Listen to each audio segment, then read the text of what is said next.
방금 제 머리 위에 두 개의 한문이 이렇게 쓰여져 있습니다. 이쪽에 있는 이 무는 여러분이 너무나 잘 아는 없을무, 무에서 유를 뭐뭐했다 할 때 그 무입니다. 오른쪽에 있는 이 무는 춤을 출 때, 무용수 할 때 춤출 무입니다. 그런데 이 없을무라고 하는 이 무자가 바로 춤출 무자에서 왔다는 겁니다.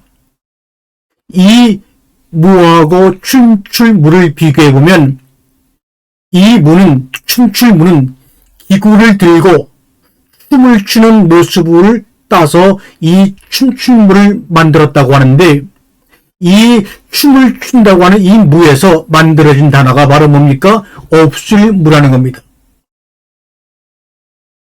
하필이면 없을무라고 하는 이 무가 춤을 춘다고 하는 그 무용수, 무용을 한다고 할 때 그 무라는 단어에서 어떻게 유래가 되었을까? 곰곰이 생각해 보니 이해가 되는 면이 있습니다. 이 없을무라고 하는 이 무는 일반적으로 있음에 반대되는 대립의 뜻으로 우리가 사용하고 이해하고 왔죠. 그런데 중국의 노자는 이 무를 없다고 하는 개념으로 쓰지를 않았습니다. 노자는 무는 도다, 자연이다 이렇게 말합니다. 무라고 하는 자체가 말로 참도자, 도다 그것이 바로 자연이라고 말합니다. 따라서 이 없을 무자는 있고 없음의 무가 아니라 시인 김구용의 말을 빌리게 되면 이렇게 그는 표현합니다. 우리의 자각으로 알 수 없는 것, 우리의 이 오감으로 알 수 없는 것, 오직 체험으로서만 아는 직관의 경지로서 있고 없음 유무를 초월하되 그러고도 유무를 있게시리 하는 것이다 이렇게 말합니다. 좀 어렵죠? 그러므로 다시 말하면 모양 없는 모양, 현상 없는 현상이라고 이야기합니다. 그러면서 물을 떠난 유도 없고 물을 떠난 유도 없다고 그는 말합니다. 이 우리가 알고 있는 없을 무자는 어떤 상태를 말하느냐? 이름 붙여지기 전에 나눠지기 전의 상태를 의미한다고 합니다. 우리가 창세기 1장 2절에 땅이 혼돈하고 공허하며 흑암의 깊음 위에 있고 그리고 하나님의 신은 수면에 운행하시니라. 바로 창세기 1장 2절의 그 모습을 바로 무라고 이야기할 수 있습니다. 그 모습을 무라고 이야기할 수 있죠. 카오스.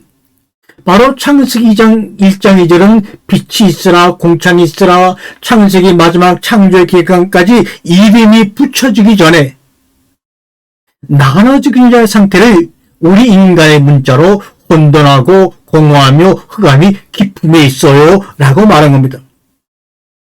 또한 장자는 이 무라고 하는 것을 없을 무자를 혼돈에 해당한다. 영어로 말하면 카오스에 해당한다고 이야기합니다. 따라서 노자에게는 무라고 하는 것은 우리가 말하는 진리, 도이며 만물의 어머니라고 이야기합니다. 그러므로 이 무라고 하는 것은 만물이 태어나기 전 혹은 세계가 분열되기 전 혹은 이름이 붙여지기 전의 상태를 무라고 하고 창세기 1장 2절에서 말하는 혼돈과 공허와 흑암의 깊음의 세계를 표현하는 단어가 바로 무라고 하는 것이지 없을 무자에서 있음이 생겨나는 무에서 의의 창조를 무에서 유를 창조하신 그 창조를 의미하는 것이 아닌 겁니다.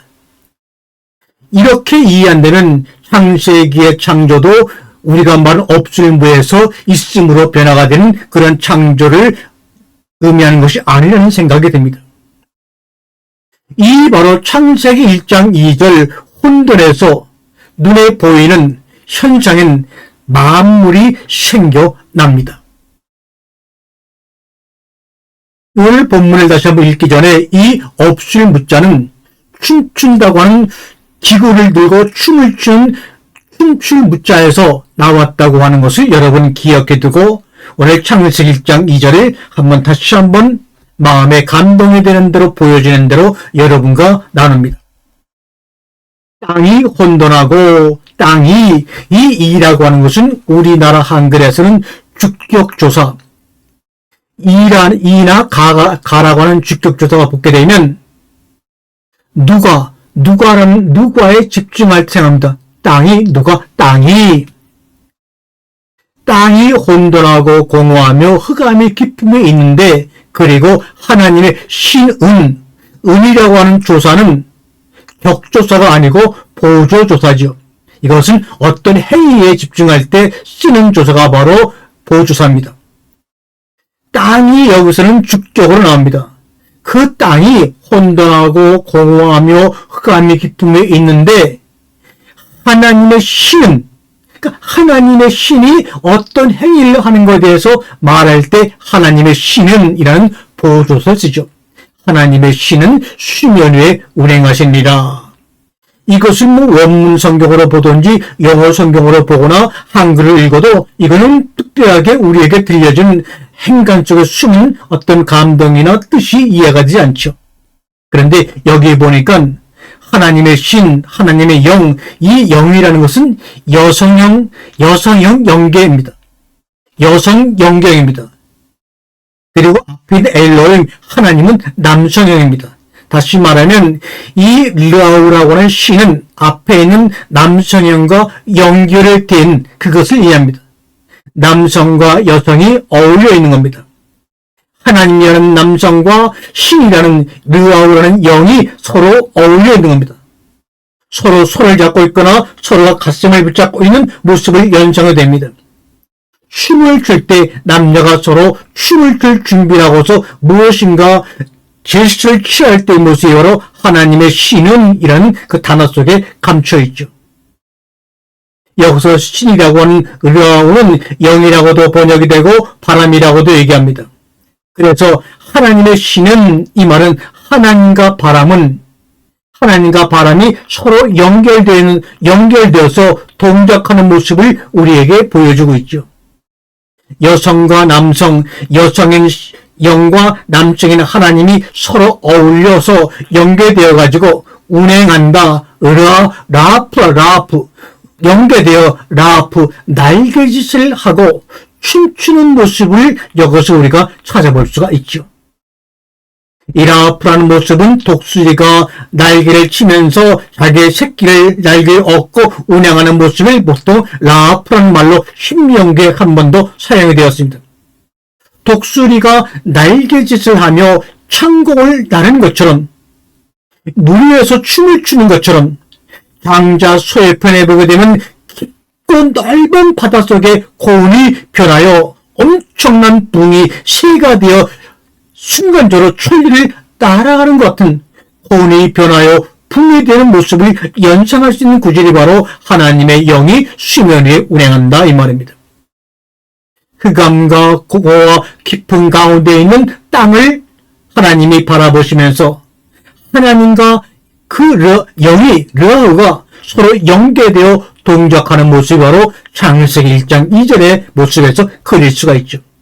그러므로 우리는 성경을 읽을 때마다 매번 새로운 바람이 불어와 우리의 등을 좋은 곳으로 살며시 밀어주는 모습을 떠올려도 틀린 것은 아닙니다. 성경 66권은 처음부터 문자로 기록된 것이 아니라 제자들이 사람들이 암기하고 암송해서 구전으로 전해 내려온 것을 어느 날 활자시킨 것이죠. 기호나 문자로 기록되기 전에 사람들은 그 이미지를 그리고 그것을 구전으로 전달했던 것입니다. 그 이미지를 마음껏 부릴 수 있을 때, 상상 속에서 그 이미지를 마음껏 부릴 수 있을 때 비로소 약속된 기호나 말로 표현하기 시작한 겁니다. 그 기호나 말로 표현될 때 이미지 속에 있었던 그런 춤추는 모습들이, 영의 활동들이 다 생략되어 버리고 묻혀버리고 말았습니다. 그것을 끄집어내서 춤추게 하고 눈에 보이게 하고 혼이 변하여 붕이 되게 하려면 성령의 임자심이 꼭 필요한 겁니다. 하나님과 영이 서로 연계되어 춤추는 동작을 통하여 드디어 빛이 그 땅에 비치는 겁니다. 남성이신 하나님과 여성인 하나님의 영이 서로 연계되어 춤을 추는 그 춤추는 과정을 통해서 그 동작을 통하여 빛이 그 땅에 비칠 때 하나님은 말씀하십니다. 빛이 있으라 하시매, 빛이 있으라 하시매. 하나님과 영이 서로 연계되어 춤추는 동작이 바로 사람들의 눈에는 빛으로 빛이 오는 겁니다. 21세기 인공지능 시대, 다시 말하면 초자극 시대에 살아가는 몸은 반응의 도구입니다. 몸이 반응하게 되면 화답하게 되어 있고, 몸이 말씀에 반응하게 되면 화답함으로 말미암아 춤을 추게 됩니다. 생기를 불어 넣으시니, 이 말은 반응을 하기 시작했다는 겁니다. 흙으로 사람을 지으시니 생기를 불어 넣으시니라는 말은 무슨 말이냐? 흙으로 사람을 지은 흙사람에게 하나님이 말씀을 불어 넣으시니 비로소 반응하기 시작했다. 움직이기 시작했다. 하나님과 연결되어 춤을 추면서 이 땅에서 저 하늘나라로 우리가 이동하기 시작했다는 것을 의미합니다. 흙으로 지음받은 아담에게 생기를 불어넣으니 드디어 아담이 반응을 하기 시작하고 반응을 느끼기 시작합니다.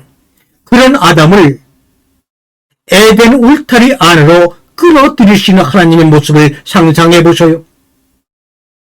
성령의 반응이 있는 자, 말씀의 반응이 있는 자, 바람이 불기 시작하는 자는 그 마음속에 생기가 물기 시작하는 자는 아무리 그것이 천국일지라도 그 울타리 안에 머물 수가 없습니다.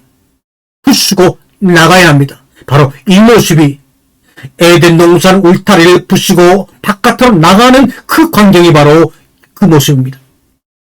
성경에는 인간의 문자를 빌려서 쫓아냈다, 나갔다고 얘기하지만 그 마음속에 역사하는 말씀의 생기, 말씀의 바람이 너무나 강력해 불어서 그 울타리 안에 그대로 주저앉아 있을 수 없는 아담이 울타리를 부수고 하나님이 창조한 온 우주를 향해서 뛰쳐나가는 그 모습 여러분 상상해 보셨나요? 그것이 바로 없을 무에서 춤추는 무로 변화가 된 아담의 에덴 탈출기가 아니겠습니까? 오늘도 여기가 좁사오니 변화선 상상해서 여기 초막을 세게 짓고 여기 있기를 원한다는 베드로, 요한, 야고보의 반응에 주님은 뭐랍니까? 아니다. 내려가자. 에덴의 문을 부수고 나아가서 하나님의 우주의 창조하심과 지으심이 얼마나 위대하고 위대한지 그 모습을 보고 감탄하며 경이로움에 붙잡며 춤을 추지 않고는 견딜 수 없는 그런 세상으로 한번 나아가보자. 그러기 위해서는 하나님의 말씀이 던져졌을 때, 생기가 불어넣어졌을 때 반응을 느끼기 시작해야 합니다. 반응이 있는 자, 말씀에 반응이 있는 자, 생기에 반응이 있는 자, 그 영혼과 마음속에 말씀의 바람이 불기 시작하는 자는 여러분이 처한 그 상황이 아무리 지옥 같은 고통 가운데 있더라도, 그것이 아무리 천국이라 할지라도 거기 안에 머물 수는 없는 겁니다. 부수고 나아가야 합니다. 온 세상을 향해 나가야 합니다. 우리 모두가 하나로 만날 때까지 나아가야 합니다. 오늘 제가 여러분에게 드리는 이 모든 이야기들은 이 땅에서 저 천국으로 건너가는 포털 사이트 역할을 하는 것입니다. 그것이 바로 성경에서 감춰져 있는 우리에게 전해지기 원하는 바로 말씀이요 이야기입니다. 아멘, 아멘.